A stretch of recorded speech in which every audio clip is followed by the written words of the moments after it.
सोलापूर शहराचा पाणी पुरवठा पूर्णपणे विस्कळीत झालाय।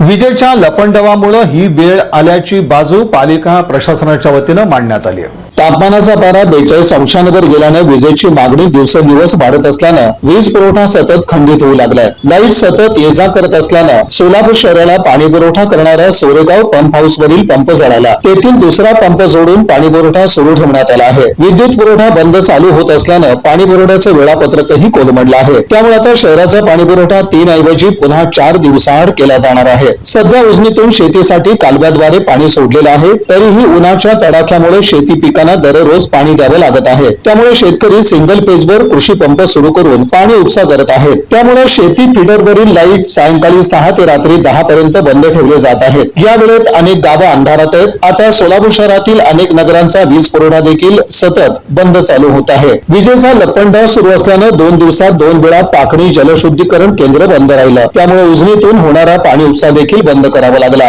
जुळे सोलापूरमधील एनबीआर वरही विद्युत पुरवठ्याचा परिणाम झालाय। दुसरीकडे औस बंधाराही कोरडा पडलाय। त्यामुळे नियोजनानुसार सोलापूर शहराला पाणी पुरवठा करण्यास अडचणी येत आहेत। या पार्श्वभूमीवर गावठाण भागाचा पाणी पुरवठा पुन्हा 4 दिवसाआड केला जाणार असल्याचं पालिकेचे सार्वजनिक आरोग्य अभियंता व्यंकटेश चौबे यांनी सांगितलं।